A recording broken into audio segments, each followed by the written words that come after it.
Angie Quick needs basically no introduction for many people here. Her art practice encompasses painting as well as performance and explores tenderness and intimacies on both historical and contemporaneous scales. In February 2023, we were so happy to launch Angie's solo show here, Make Me Less Evil, in our interior gallery. It'll run here until May the 28th. Recent solo exhibitions also include the Michael Gibson Gallery's A Life of Crime, which just recently closed February 25th. The Moonlight Made Me Do It at the McIntosh Gallery in 2021. And When I Die, I Will Have Loved Everything at Brantford's Glenhurst Gallery in 2019. Angie Quick is the recipient of multiple grants, including an Emerging Artist Grant from the Ontario Arts Council. So please join me in welcoming both of our speakers here tonight.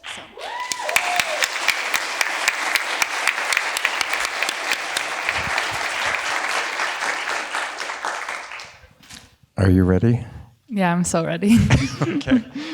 First of all, I want to make sure I get this right. Thank you for everyone at Museum London who makes this happen. Andrew Keir, Julie Bevan, Cassie, thanks for that introduction. And thank you for the people at the Department of Visual Arts at Western University, Liza Urick especially, for organizing this. It's a great pleasure to be here. I wish you'd been here for like the last half hour to just listen to us talk to one another, because I feel like that's when so much of the talk took place. I am fan zero of Angie Quick's work, and I own a lot of it, and it's difficult for me to be objective about your work. And I think that's really important to what it is we're going to do here. And we've discussed that we're going to work without a net, so this is going to be a really unsafe talk. It's going to be. I was going to say it's like unsafe sex, but I won't go that far with it. But that's the way that we work, because we're sort of separated at birth. Anyway, I'll just leave it at that. Okay. There's my opening ploy. Separated at birth through unsafe sex. I like that. Thank you. I'll go with that. That's beautiful. And welcome to everyone who's shown up. It's a pleasure to have all of you here, and friends, and my partner who tolerates my addiction for our collection. He doesn't contribute to it financially, but he helps me. He appreciates it. Anyway, back to you. You've had three, and now the Brantford show, which I completely forgot about. You've had three shows back to back: the McIntosh Gallery, at McIntosh Gallery, the Michael Gibson Gallery, and now this show. You are on the rise. It's your time. How does that feel for you? It feels really good, but the thing is, I've been working alone for so long that it's like nice to get the recognition, but I'm just like happy to keep making the work I want to make. Sure. Yeah, for sure. Like, it feels good to have everyone looking at the work and seeing it, and I think that's so much part of being an artist, but being alone in the studio and making the work is what I like best. So it's wonderful. Great. So we were talking about the fact that you and I are complete introverts. You wouldn't know it by the fact that we have to sit in front of an audience like you and perform this particular way, but we'd rather be away from people and in our studio or in our studies and just doing the work. So what was it like working in quote unquote isolation here in London for so many years, 5, 10 years? What was that like? The thing that I like about London is the fact that it's not cool. And so it's like not a lot of pressure, and it gives you a lot of freedom to do the things that you want to do, and that you're not having people telling you like this is how it should be or this is what's popular. And so I've really found a way of working in London that works for me. Good. So a mentor of mine once said to me, the great thing about London is that it leaves you alone, doesn't make demands on you. And I think that's kind of unfair, because of course, if those of us who know the history of art here in London, I mean, there's been nothing but collaboration and engagement. And yet at the same time, it's a city that just leaves you alone, sets you aside, and doesn't worry about you being center stage, or has a kind of conservative notion about where you should be. Has that been really productive for you, just being left alone? Yes, but then also, like, I think there's like a fuel to the fire of the fact that people maybe don't always get what I'm doing, is I'm just going to keep marching at my own like what I want to do. So as people are maybe like, ooh, I don't like that, or that's not good, or it just at this point now having some success, it doesn't really matter. Gotcha. Like whether somebody likes something or not, because I'm just going to make the work that I want to make. What do you feel it is about your work that people don't get? We'll get to sex eventually, by the way.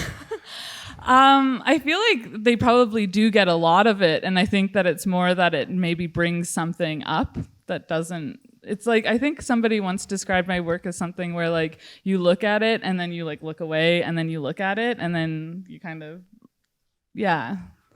And like there's something like, I like beautiful things, I like sexy things, I like ugly stuff, and I think that they all come together in a nuanced way that maybe is unsettling. I like that word, unsettling, because, you know, I mean, every time I've seen your exhibitions, everyone is completely different from the last one. There's a kind of open-endedness and complete fearlessness, first of all, about the way you attack the canvas, and second of all, about the subject matter that you deal with. There's nothing that is out of bounds for you, as it were. Where does that come from? Well, I think because, and like I don't like to emphasize it so much, but I know people like the fact that I didn't go to school. And so I think because I just learned the things that I wanted to learn in the way that I wanted to do it. Like I was thinking the other day, someone said to me like, oh, the composition in this painting is really good. And I was like, I don't actually compose a painting any way where I'm like, this is what's going to balance it. Like I might instinctively and intuitively, and I think that's one of my strengths is the fact that I work so intuitively that I kind of sponge everything in. And so like if a painting is composed within whatever is considered a properly composed piece of work, then cool, but I didn't do it intentionally. Okay, so that's another question I want to ask you. So people, you're not trained, you didn't go to school, you didn't do all the proper education, things that we're all supposed to do, speaking as an academic. You're an autodidact. You taught yourself. What was that process? And how has that been constricting for you? And how has it been completely liberating? Well, it's completely liberating in the fact that like there are no rules for me. There's no sense of like what makes a good painting or what makes a bad painting, or like I haven't been told that. And as much as it's like I haven't been taught, you go to school for like what, 8 years or something. But way too long. Okay. Well, I don't know, like, but like, yeah. And so like, then you get out and you have to keep teaching yourself and learning. So like, what is the difference? At a certain point, I just happened to just do it my own way. And so I just looked at a lot of art. I read a lot of things, and it all just kind of is inside of me, and I continue with that because like that's my discipline. And every artist needs that, whether they went to school or not. And like the one thing where I think is a drawback is what happens when you're in school is you're socialized, you're around other people who are learning and thinking and usually of a similar age. And for me, I was very isolated in my early 20s because I didn't have that. I kind of went against that, which pushed me to have to find my own people, my own group. But I actually think it's very beneficial in the end because my friends are vastly different age, from different backgrounds, and I love that in the end. Yeah. What has it been like, therefore, what do you, when you imagine that you have to get out in the world more now with your work, what does that feel like for you? What's it going to feel like for you? You've been experiencing it for the last 12 months. I feel like it will be a thing. That's it. A thing? Yeah, it'll just be a thing that happens. Yeah, of course. Like, there's just a strange part of like when I'm in the studio and I'm making work, I'm so focused on like, and my mind is always in the studio. Like, it's always thinking of what is happening there. Like, that's who I'm with all the time. And so as more people see it and there's more attention to it, that's amazing. But it kind of, I hate to say this, it doesn't matter. Like, it matters a lot to the paintings, because I do really believe that like once the paintings leave the studio, they need to be looked at to be finished. Like, they need that interaction of an audience member, but I don't really have anything to do with that. So that moment when they leave the studio, is there Like when I publish something, when I write something and then I publish it, there's this huge anxiety about how people are going to read it. Edit that out. What does that feel like for you? Do you have any anxiety about what people are going to think about the work? Like there's a weird kind of emotional aspect of like you're kind of putting your whole self out there, like your soul or something on the wall, and people are going to be, but then at a certain point it's no longer mine. As soon as it's for someone else to have that relationship with. I had the relationship with the piece in the studio and it did something, and now it's kind of no longer mine. I'm very open to someone not liking the work or liking the work. I think both are equally interesting. Oh my God, that's where we're different. Because I just completely neurotic. I'm like, oh, just tell me you love it. Don't tell me that you might not like well, okay, everyone who's close to me in my life, if they want me to talk to them still, they have to tell me they like it. Okay. Then they can, But then like they can say. other people saying they don't like it, maybe that doesn't matter as much. Like what I'm saying is I'd rather that than indifference. If somebody was indifferent to my work, that would be the most insulting feeling. Yeah, okay, absolutely. Okay, that I get. But somebody saying like, I hate that, I'd be like, ooh, that's kind of cool. Okay, that is where we're different. I only want love, which is so completely insecure. The title of the show. That's normal. I think Well, yours is really it normal? Okay, so I'm normally okay. Well, we'll go with that. I'll leave with that. The title of the show, "Make Me Less Evil," and I think this is something in the blurb that Andrew or somebody wrote for the show. What's evil? What does evil mean for you? Why that title? And then I want to ask you about your title, but we'll leave that for later. Well, I think that ethics and morality is clearly like on my mind when I'm working, because like the last 3 show titles, The Moonlight Made Me Do It, A Life of Crime, Make Me Less Evil, a lot of ideas around culpability and responsibility. And I think that what that means for me is like, one, as an active individual in society, what that looks like, how ethics works. And then also as a painting. A few things were kind of going on with that title. I kind of like when a title can be very versatile and it can mean multiple things to different people. And so one thing was I was thinking like, can a piece of art make one less evil? Like, can a piece of art do that? And conversely, can a piece of art make one evil? And then also the idea when you're like going through the world and the actions and the history that we all carry with ourselves, and the sense of make me less evil. So like how we can supplicate to history in a way. Beautiful. So, and then in that it becomes a very personal statement, but then it becomes a personal statement to each person who reads it. Completely. And it takes us out of the bounds of whatever moral codes we might think to apply to what the work speaks to, or what it evokes. So I didn't want to bring, I wanted to have an image of this, but I want to talk about this. One of your paintings that I have from an earlier series called the Gangbang series. And the piece I have is called The Last Cowboys. Yeah. And it's a series of sort of Renaissance-looking puritanical patriarchal figures with kind of those Elizabethan collars. And they're hovering in the background around a group of half-naked, beautiful men wearing S&M gear. And they're centering around something that's going on in between them. And when you look at the painting, either one of them's giving the other one a blowjob, or it's a scene of rape, or it's a scene of some kind of, it's about colonialism, it's about, anyway, hanging it in our house, a friend of ours, great friend of ours, walked in and we were having dinner and she said, okay, I want to talk about the elephant in the room. And I said, what's that? And she said, that painting. And she took the painting as a symptom of something that had gone horribly wrong psychically with me. Why would you hang this kind of thing in your house? And I love the fact that painting works on so many, I really should have an image of it, and we'll get back to this show. But I love the fact that your art works on so many levels that way, and therefore works, as Nietzsche says, beyond good and evil, right? It's not about moral codes. It's about, and that it disturbs and makes us completely uncomfortable about the supposed normality of I hope I'm not sounding too academic about this, about the normality of what we think of morality being. Yeah. How do you do that? How does that? That's so like irrelevant because like right now, like the other day in my studio, I was thinking about, I made a painting and I actually was like, is that legal? Like,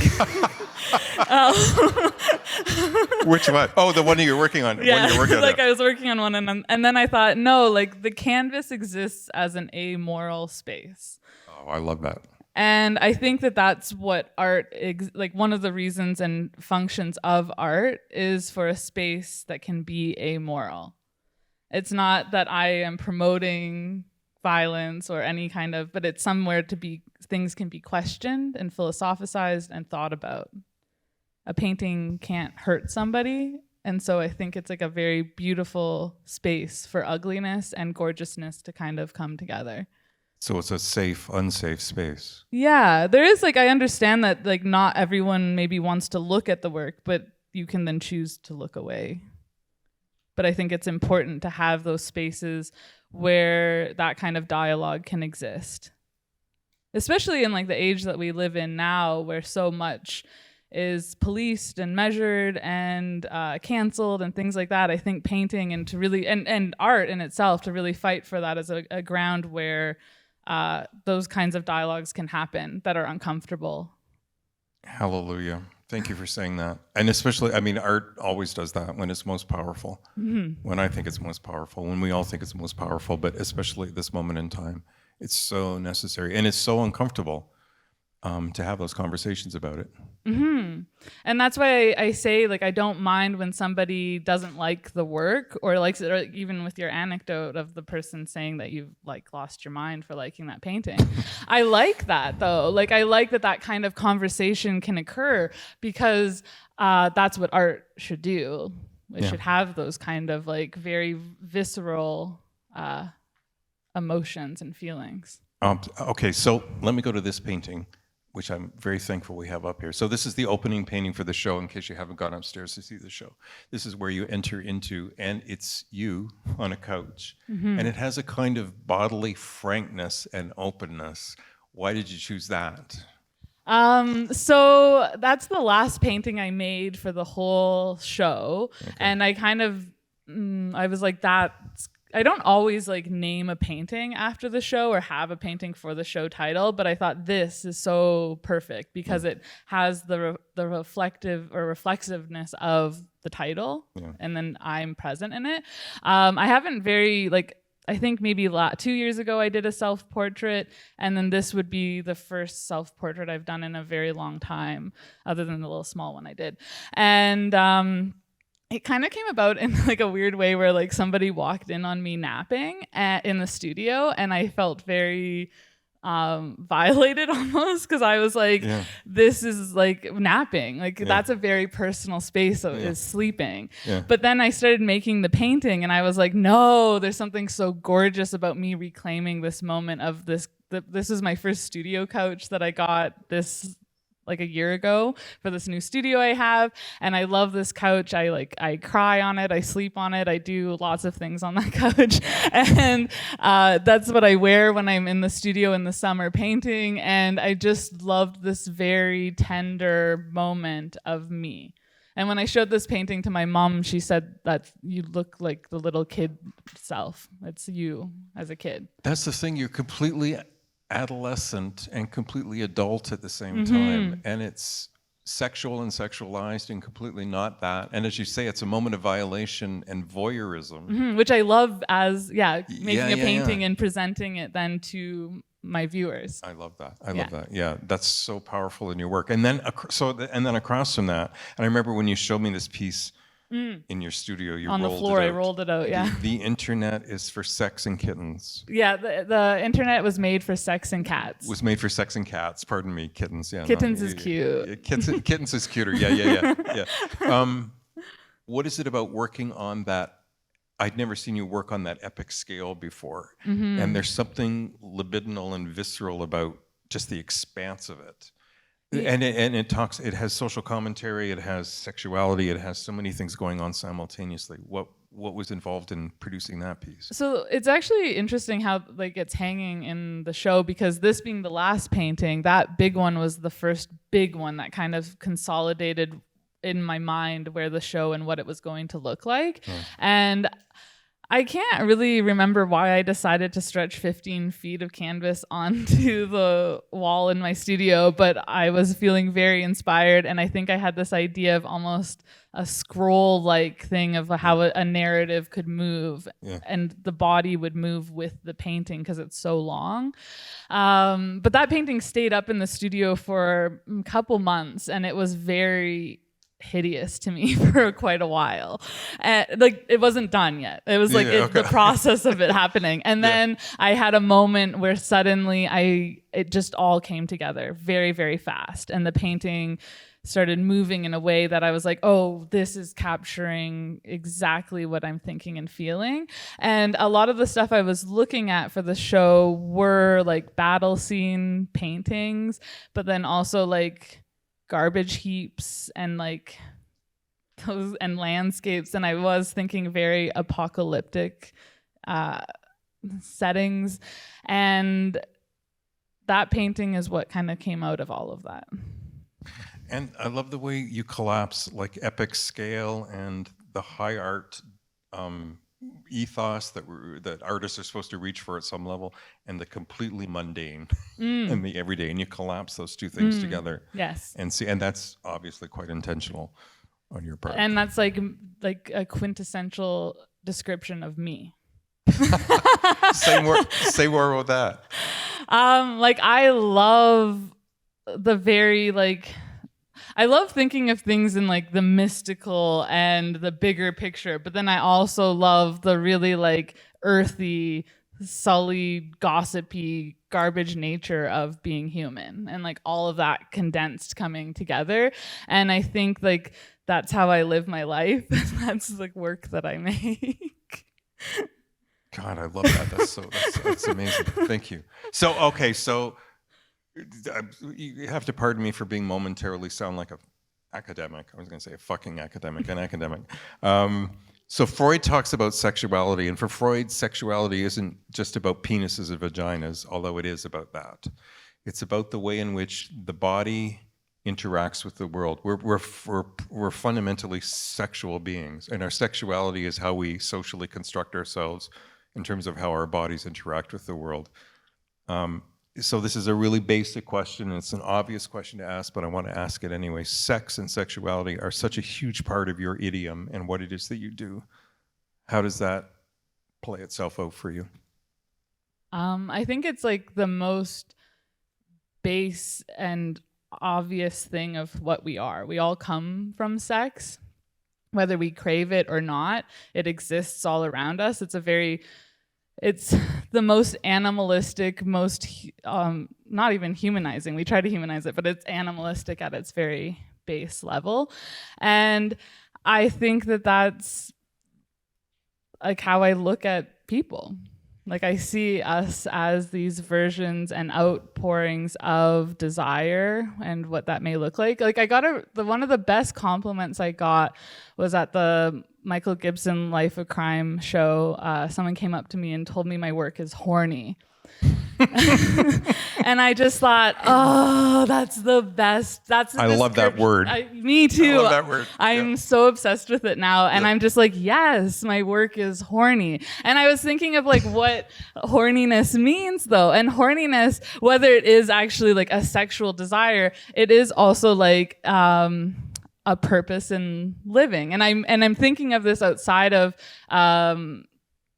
what am I looking at? Like an imperative to procreate. Like, I'm looking at that beyond all of that. Horniness is something that like is in the ether. It's something that we give off. It's something, and it can be so ugly and so beautiful at the same time. And so I think that's part of my fascination. I also I don't go into the studio and I'm not like, I'm going to make a really fucked up painting, or I'm going to make a painting and people are all going to be having sex. I make a painting and then I step back and I go, oh, that's happening there. And I think that's cool. Mm-hmm. And then I show it to other people and they're like, whoa, you make a lot of work of people fucking. And I'm like, I guess I do. Like I don't Because know people how to, do. Yes. well, I don't see it. Like, I don't know how to explain it. Like, I don't see it like that. No, exactly. It's like it's happening, but it also means so much more to me in the painting. Like, it's not just sex. Yeah. And it's not those things. They're just like at play within the painting. And I think those are the characters and the narrative that are just part of my way of thinking. Yeah, and it would be such a derivative way to read it. The way people derivatively read Freud is just penises and vaginas. It's about that, and it's not about that. Yeah, horny, perfect word. I know. I'm so into that. Randy, raw, bare, and you say amoral, I say non-moral. It's just once again beyond morality at some level. So talk to me a bit. I mean, I became obsessed last summer with Francis Bacon, who I didn't really know that much about and should have. And so I read this long autobiography about him and catching up on work about his, and I've gone to see his paintings. And Tracy Emin, people for whom the bodies in your paintings are a site of disruption, and there's something profoundly disturbing about how you depict bodies, and at the same time profoundly redeeming, if I can put it that way. I like that. And the bodies blend with one another. There's something trans about the way, there are no boundaries. They bleed into one another. Yeah. And we lose our identities in the process of how they bleed into one another, and yet at the same time something else emerges out of that. What's the body for you in painting? Oh God, that's a lame question. What's the body for you in painting?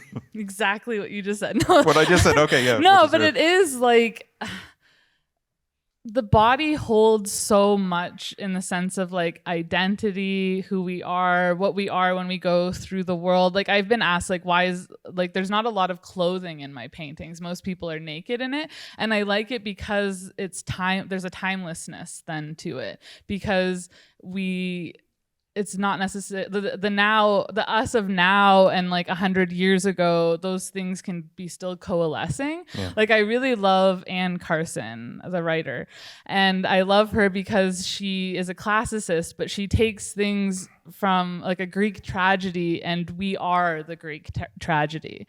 And I love that. And like, I often wonder, like, some of the paintings in the show deal with Vermeer and a lot of my work looks at, historical painting, and I think it's because, one, I can reckon with the past that way, but I can also have ownership both within my body and the bodies that exist now that I see and feel. And I'm trying to think where I was going with that.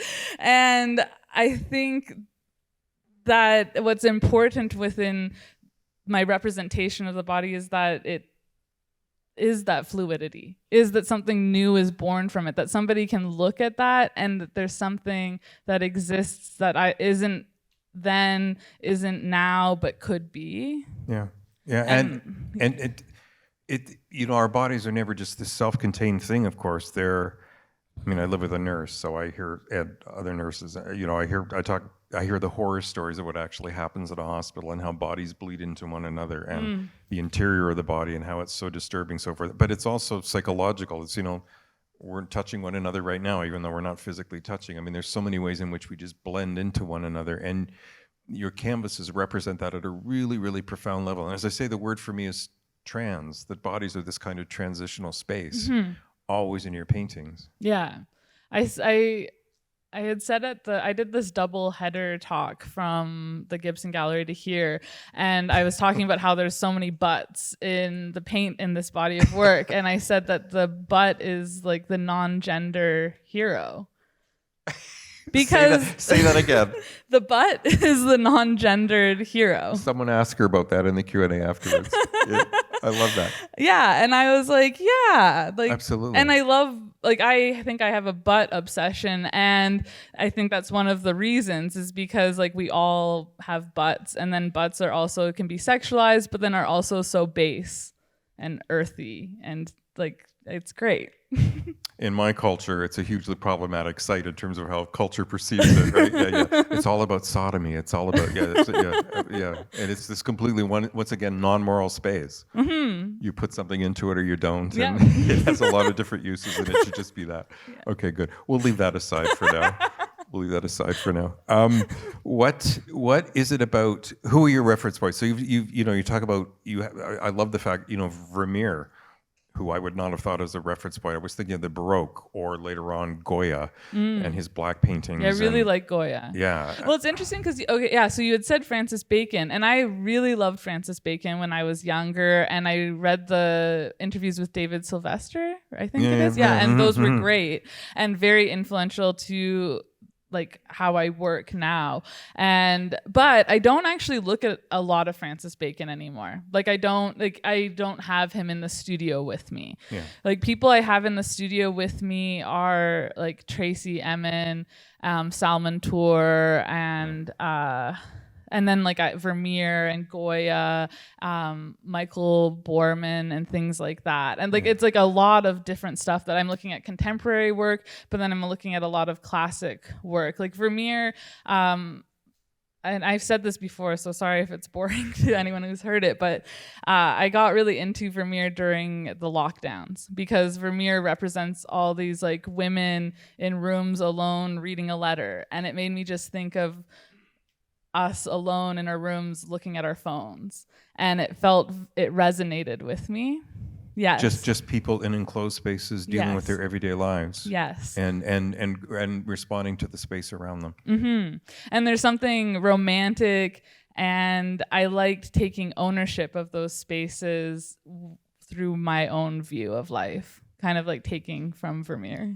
Yeah, of course. And there's something brutalistic about, if that's a word, is that a word? Brutalistic about Francis Bacon's work that you need to leave behind, because there's something, my word is redemptive in your painting ultimately for me. I'll stay away from the word transcendent, but there is something that lifts us out of the ordinary by rooting us so much in the ordinary that I find really, really powerful. Mm-hmm. Talk to me about a painting. Sorry, what's the title? It's the painting that's the one they use on the website. Human History is 4 Coordinates. Yeah. So I got that title. I went to a philosophy lecture, and in it they talked about how human time is now here, now there, then here, then there, or something. I don't know if I said that correctly. Anyway, so like I was thinking of this, and I was like, oh, this is a perfect title for this painting. And that painting is a little bit different from some of the other ones that are in the show, but I think it actually brings together this kind of gushing orgy sense. And like I don't even see it as somebody might see it as a sexual painting. I don't. I see it kind of like becoming, like not Venus being born, but maybe like a sisterly becoming or brotherly, or just a becoming. Yeah, something like I just see this like. So I find it interesting because people will see my paintings and everyone's naked in it, and it's like it's a sex painting, and I'm like, well, it's very restrictive. That's one way of looking at it. It's very restrictive, exactly. Yeah, and there's something apocalyptic about some of your work, but it's not that either. Yeah, it's something else. Yeah, because I read I think you say her name, Jenny Ophel. She wrote the book Weather. I read that in the summer, and it was very like that makes you think about climate change a lot. And so that was in the studio with me, and I like that 15-foot painting. One of the things I love about it is that it faces the window over the Thames. I love the positioning of that. They become in dialogue with each other and reflections of each other, and as much as like I'm looking at paintings of battle scenes of like medieval men in armor or on horses, we're not that different. That's one of the things that I'm really fascinated with, is that we're not that different. Like, are we just Caravaggio paintings with cell phones? Yeah. Like, well, that's one of the things I like Shakespeare because, and I think that's why people like Shakespeare, is these archetypes are so real now. Yeah. And then it's like, and it's not that I believe in progress in any way. I think things change. Sure. And I hope people have more rights, but I don't think that that's necessarily progress. That just should be the case. I think it's funny, we talked about this in the first year SASA class. what's progress about, and what does progress mean? Is that even possible? I mean, Harold Bloom says about Shakespeare, he invents the human. He shows us how to be human. He invents an entire language for us. And that language doesn't indicate that we're here at a particular moment in time. It indicates the problematic term, the universality of human nature, and the fact that these things recur over and over. So I love the fact that you take the idiom or the genre, whatever it's called, of historical narrative painting, and then you reduce it once again to the everyday, or you rethink it on those terms, as it were. Yeah, to indicate that these things are, well, they're universal, they're recurring. Yeah, they don't feel that different. No. At all. No. Yeah, like if you're looking at like medieval paintings, I feel that they're present and meaningful now, just as meaningful as something that's happening in the contemporary. Banal question: what's your process? My process. What happens with Angie Quick in the studio? You come in at 8 o'clock in the morning. What's it like? Well, I'm definitely a morning person. That's where my mind feels the most clear. So yeah, I like to I wake up, I get my coffee, put it in the thermos, and I either bike to the studio, and I like to do an activity in the morning in the studio. Not that it's anything designated. I don't like to begin painting right away. Either I'll read. Sometimes I just like sitting in the sun drinking coffee. I get really good sun through the studio, or dancing or something. I just like to kind of get myself worked up to it, and then I'll start to plan or think of where I want to start painting. Some paintings are more welcoming and wanting to invite me in. Other times, with this show, I made all the work for the show in the last 6 months. But the 6 months prior to that was just pure suffering. It was just awful. I knew I had deadlines. I was showing up to the studio regularly, and I put in about 7 hours a day. Not always. In the summer, I kind of prefer to be out, lying in the sun, reading, biking, playing tennis and stuff, but I'll come to the studio really early in the morning. I need to touch base with the studio, or else I'm in a bad mood. That's where I like to You've got to be there. Yes. Yeah. Yeah. I think anyone who knows me really well knows that my tolerance suddenly, I have to go. You gotta go. I need to be there. Yeah. And yeah, so back to the suffering part. So I'm constantly reading and taking in information, watching artist talks, and I never know where inspiration's going to come from, or where something is going to set me off into a series of paintings. And so it could be conversation. So I am making myself available to what is around. And then there's this weird alchemy and hopefulness that it will come together and I'll want to paint. And so then 6 months ago, I was really, really inspired, and I just was pumping out work. Your productivity astonishes me, because just thinking of the 3-4 shows now that you've produced in the last basically a year almost, it's amazing. Is there a moment when you show up in the studio and in my world it's writer's block, and you're like, fuck? Yes. You've got this blank canvas and I have no idea what I'm going to do. It's never, a blank canvas is never scary to me. I'll paint on anything, but then I'll go, oh gosh, that's awful. I don't want to do anything with that. Okay, and I'll sit with an ugly, bad painting for a very long time, which feels like punishment in itself. I think that's one of the reasons I started painting on stretched canvases, because you could hide them for a little bit. When you staple them on the wall that, there's a penance in that. You're stuck with that for a while. Yeah. There's times I show up to the studio and I want to be at the studio, but the idea of picking up the paintbrush seems like the hardest task I could possibly do. It weighs so much. Everything is so hard to do. But then when I'm on, it's magic. And everything's happening so fast, and it's great. Yeah. And it just flows. Oh, it's amazing. There's a dialogue that's occurring. And I was thinking about this lately, is that I never feel lonely, because I always feel have this friend, which is the art making or whatever that dialogue is. And it's not that I'm having conversations in my head, but then I thought they probably are conversations, but they're not dialogue with a human. They're just this very fast synthesized feeling, and I'm feeling it. Yeah. But it is a conversation in whatever manner that means. And you're corresponding with yourself, but I mean, who the hell is yourself in the process of that happening? But it doesn't even feel like myself. Like I'm not thinking of like what Angie likes or these kinds of things. It feels, I call it like satellite thinking, and it feels like this exciting world that I'm interacting with of stuff that I'm like, oh, that's weird. Oh, cool. Like this is some bizarre stuff that's happening. And it's just, and I don't want to like, I don't even think I could overanalyze it because it just exists as like, and I grew up very secular, like atheist parents, but I do feel a lot of magic in painting. Well, there's a kind of wonder in your painting. Yeah, it's disturbing and confronts us and so forth and so on. But there's a level of wonder that creates a kind of awe in me when I look at it. But having said that, are you thinking in political terms? To go back to the painting I talked about that we have in our house, or the Four Coordinates painting or whatever. I mean, there's a profound historical and even political message that comes across in those paintings.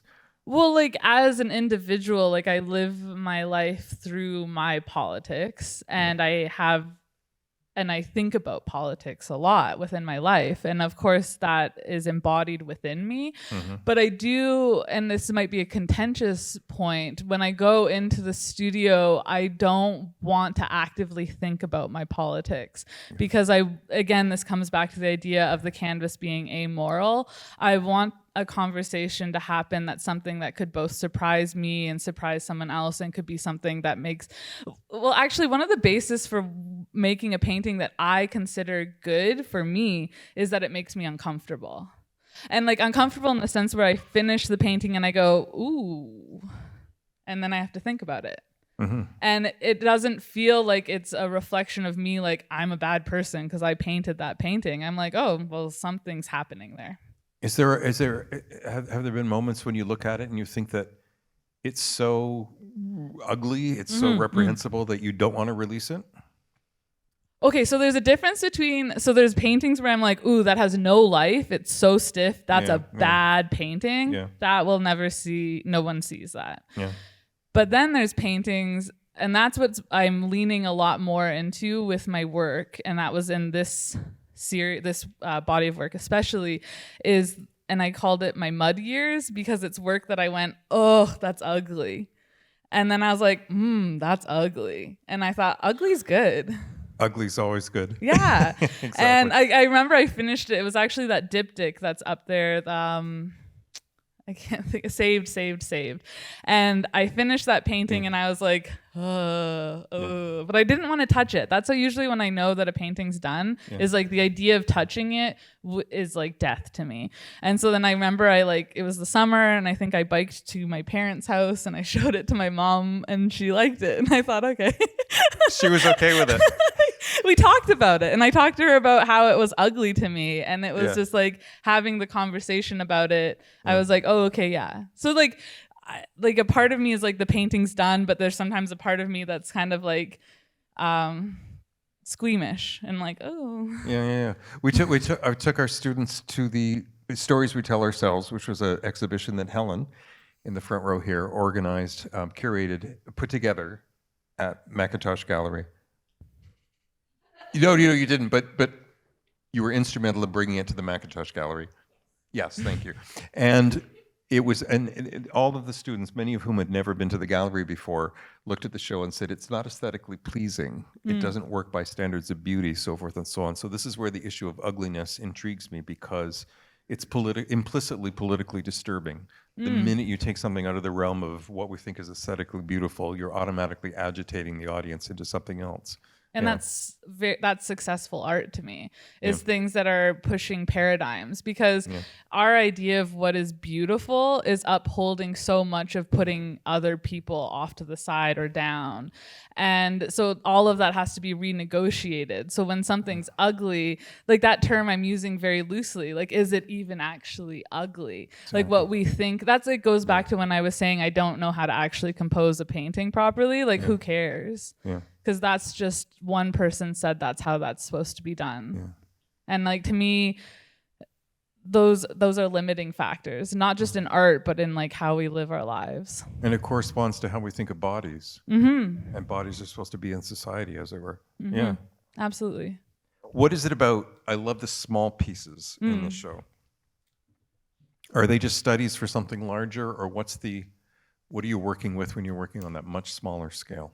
Because there's an intimacy. Yeah, I think because like I work so big, and then people often think the small works are studies, but I actually see the small works as like very much works on their own. And the difference between painting small and painting big is like two different worlds. So there's a lot of pleasure I get in making a big painting, but there's an immense also pleasure I get in making a small painting, like what a brush stroke can do.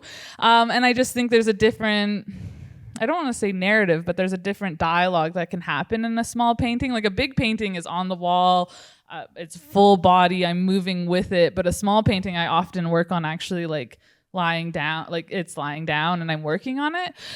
So I think there's something about the way that I move with it that's very appealing to me. But sometimes I did say like some of the small works sometimes feel like they give insight to the big work, like the 15-foot painting. Suddenly the little works look like they could be characters living in that 15-foot painting. So I think that I like having these kind of, it's like a little world that I've created in the whole sense. I like that. And an isolating of that imaginary space into something really more intimate. Mm-hmm. Yeah. Yeah, and there's something like a big painting asks for a lot of attention. And a small painting is something that can be very intimate in a moment that occurs. And I like that I can have both of those dialogues with a viewer. It's like the work of a Vermeer, which is on a slightly larger scale, of course, but it makes you focus on this completely intimate moment that is completely unobserved, like walking in on someone, as it were. Yes. Yeah, I love that that's a reference point for you. I'm dying to go to Amsterdam to see the Vermeer show, but that's another thing. What is it? I want to come back to the issue. This is kind of my final question for you, I suppose. I don't know how we're doing for time. We're doing okay? Okay. All of this, London is, what do they say about London? We're the test case for everything that either will succeed or not fail, because London is still, London is a far more diverse city than it ever was before, but at the same time, it's still London. It's in the woodwork. What is it about creating art in London that matters for you, or has been constricting or not constricting? Like there's a lot of factors. Like I came here from I grew up in Calgary till I was 18, and then I came here with my whole family. And I'm very close with my family, so I like the fact that I have my family here. I've made friends here. Like sometimes I'm like, I can't believe I'm still here. But now as I get older, I'm like, yeah, I'm still here. I'm going to make the work that I want to make. And I kind of like, instead of like, I think also realizing we can't live globally, and then also realizing that the places that are the cool places to be, it isn't interesting to me as an artist to be working. I don't want to be in the bustle of New York or Toronto, and I don't care for it really. Like that's not what's important to me as an art maker. And so London feels really real. There's no sparkle, and you have to find the sparkle, and I like that. Like from going from my house to the studio, I really see what the problems we have as a city, as a province, as a nation, as people. And I think feeling that and having the sense of like realness and empathy with everything is important to me. And then that my family is here. I like that. I like maybe like the dorkiness of being here. Okay. Well, and to even ask that question is to implicitly negate all the incredible artists that we produced, many of whom are still producing and are in this room at this particular moment in time. Oh yeah, like there's a lot of cool people in London doing cool stuff. And the thing is like you maybe don't know they're there, or you do know that they're there. Yeah, and like I like the isolation that you can choose, and like there's awesome events like Sheila Heti came yesterday to talk. Like you can go and see an internationally acclaimed author who's Canadian talk about a new body of work. That's so cool. Like very cool things happen here. There's lots of amazing stuff. And I think like remembering that you don't have to be somewhere that seems cool for cool stuff to happen. Oh God, yeah, it's such a stupid way of even thinking about what it is that we do. But it's always been an uphill battle about being in London, because people from the outside will say, "Oh, London, what are you doing there in London or whatever?" Oh, But but you still want to have your work heard and seen, as it were. Seen beyond this context. Yeah, no, absolutely. And like the other thing is like I can afford to live here. Like I can have a big studio. Like of what's important to me in being alive is like having a studio space that's big enough to make the work that I want to make. So like why have to work somewhere else and not be able to do that? That makes no sense to me. Makes no sense. And so I think I think slowly that perspective of thinking like, oh, it's not cool to work in that place. Like I think the internet exists now. You can be anywhere you want to be. Of course. And you can succeed, I think, anywhere yeah. And the internet is made for sex and cats. Exactly. Yeah, we interviewed Sheila Heti for the Alice Munro Chair in Creativity yesterday. And of course, Sheila Heti's work is very much influenced by her great friend Margot Williamson, who you interviewed her, which I stupidly missed, which I heard was an amazing interview. But there's this incredible confluence of creative energy. Well, as Sheila said this really interesting thing, writers need to learn from visual artists. Visual artists don't need to learn from writers. That was a little unfair. But at the same time, I love the fact that visual arts, as she said, visual arts is always at some level 100 years ahead. Politically, emotionally, psychologically, creatively, from where we are in terms of working with the written word, which is a little restrictive, even though that's my world. Well, I think because like visual, like not even necessarily visual art, but like within the arts of that, there's a language that's existing, but it's not like based really necessarily on like the same history as the written words that can be played within it. I think like for myself that the work always has to have a meaning in it that I don't know. Yeah. And so then it can live outside of me. Yeah. So I mean, poets are my heroes, but artists, above all, painters like you are complete. A hero is the wrong word. I don't know. You are fearless. You are on the rise. Whether you're on the rise or not, that's not even the point. You're just so completely present and so amazingly talented. And as I said, I'm fan zero.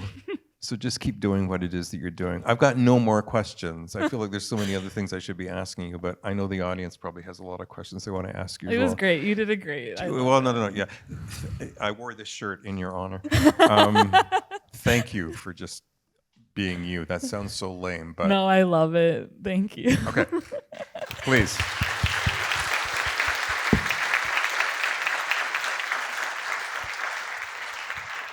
Wonderful. Thank you so much, guys. That was really, really amazing. I'm just going to open it up to questions to the audience. I'm going to pass around the mic so that everybody can hear. Any questions?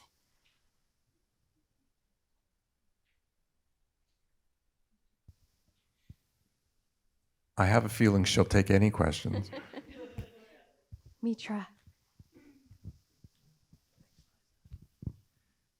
So you're talking about how some paintings don't make it to the light of day. Is there like a ratio there or something? Is it like 5 go out, 3 stay in? Or is it's just totally random? I'll let you finish it. Like, I make mostly good paintings. There's just a few that aren't. Like, the thing is with like an oil painting, you can kind of keep working it to a point, and then there's a point where you're like, no. And it doesn't happen that often. But yeah, there's sometimes a few works. And I think those works are super important as like learning. Like, I learn from it, but no one else needs to learn from it. Do they ever go in the no pile and end up in the yes pile? I'm usually pretty adamant on that, but like they stay rolled up, and then I will give some time to look at it at a later date. So maybe, I don't know. I haven't really looked at like during the other part of suffering. I haven't looked at those yet. I might not look at those for a long time. Hopefully I don't die in that time, and I haven't like cut them up yet. Thank you.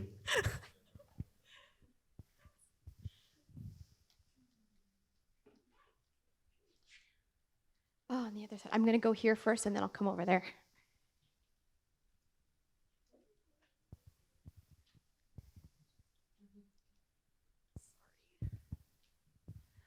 Would you be able to expand on your concept of satellite thinking and how that influences your work? Okay, so it's like a term that I've been using since I was like in my 20s, and it's to kind of address information that I don't understand where it comes from, and like things that happen either within my thinking or paintings that feels like it was from another source. So it's like I'm picking up on a signal, or I'm a radio and I'm getting broadcasting from somewhere else. So I don't know how to explain it any further than like it's kind of like, for some reason I want to say spooky action at a distance, even though it's like an Einstein term, but I'm like, it's good, so that's it. I if that answers your question, I'm not sure. Suffering, you're actually making paintings as well as trying to figure out where it's going to go? Because it seems like you've had, like with our show and this show, you have a definite idea, interior spaces and bodies, and those are two distinct. So I'm just curious, like, because they're thematic, I guess. Yeah, like I think I always like to be painting, or at least I make myself paint, and it can happen in the action of painting that the ideas synthesize. So it's almost like I want to keep the practice going. It's not that I just sit in the studio and I'm suddenly like, aha, this is the moment. I'm actually painting, and then usually that's actually when a moment of synthesis occurs, and then I realize that that's the series, that's the painting. But sometimes a painting just doesn't go anywhere, and it's like, okay, I'm not ready yet, it's not happening, and that there's not really anything I can do about it. But yeah, I do actively paint at least one, all the time. It doesn't necessarily mean I succeed.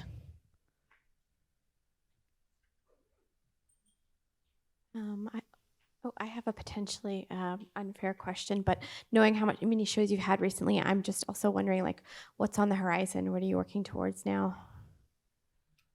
At the moment, like I have nothing planned outside of the series that I'm working on, and the series that because like the studio's totally empty. There's no paintings, so I've just ordered, like in the sense of no paintings that are finished, but I've just ordered a bunch of canvas, and I'm starting on a new idea, and the idea is based around this idea of horniness. So I heard an interview that you did with someone, and you mentioned that you did glass blowing when you were 13. And I assume from the interview that it's the physical process of painting large works and brush strokes that is sort of influenced somewhat by your glass blowing, but I wondered if there was anything else that has sort of done for you as an artist. You like dug deep. Yeah, like I've always known that I wanted to be an artist, and so I've always pursued things that might be of interest to me. So glass blowing, there was like a pamphlet that went around the school, and it was like glass blowing. I didn't know what that was, and I was like, I want to do this. And my parents were really generous with my thinking, and I went and started glass blowing. I actually ended up getting like a glass blowing certificate when I was in my 20s. Yeah, I really like it because it's a craft. Like, not to say that there couldn't be artistry, but it's the kind of thing that you learn to be really good at. I was never really good at it. And it's actually, this isn't in connection to what you're saying, and I'll try to go back to it, but I was thinking of this earlier today about this idea of wanting to be an artist. And I was a really bad artist as a child. Like, I remember just having so much feeling and then I would do a drawing and I'd be like, I think that's the most shame I've ever felt, is the fact that it was so bad. And I was just like, oh, but it didn't stop me. So I feel like that's a really good lesson in things, is that like I like actively would be aware like that other, like especially in school, you're in art class. I was never like the good art student. I felt like I was really good. Like inside I was like, I'm amazing, but I make really shitty stuff. So ego is important at a certain point. Okay, so is there other things, sorry, I'm going to go back to the question now. Is there other things that I do? So I think when you're younger, you like to try out a few different things, and maybe the idea of having many skills is interesting, and some people can do that. And I've kind of come to terms with the fact that I'm just a painter. And happily. That confrontation is another place where you confront ugliness, right? And you're just completely fearless about if it's ugly or not. You No, just it don't give a hurt shit. me deeply as a child. Oh, okay. Sorry. I forgot about this, though. It only came back to me recently. But then I thought, like, that's where my impetus to paint or to make art was feeling. And that's what's so important to me. And that's why I do the thing, because I have all of these ideas and feelings. And I work very hard for the painting to be alive and true, which is probably the lesson I learned as a kid, is that I kept failing the idea. So it's like, get better, get better, get better. And so you can stop failing the feeling and the idea. But they were so bad. And I love that I kept going. Thank God. Yeah. Okay. Sorry. Okay, I think one more question and then 2 more questions. We'll start here and I'll move over. Hi, so you were just saying that you view human as a combination of all kinds of desires. So like in terms of desires, do you embrace the idea that human has a variety of material desire? And if so, how does London, so can London meet your kind of material desires?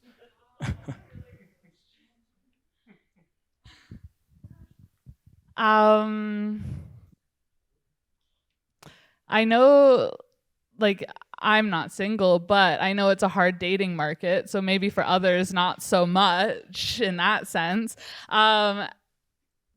The renting market's ridiculous. So it can meet my inspirational and spiritual self, but materially, no, I think the city's failing. That's my answer. And not just this city. I think a lot of everywhere is failing.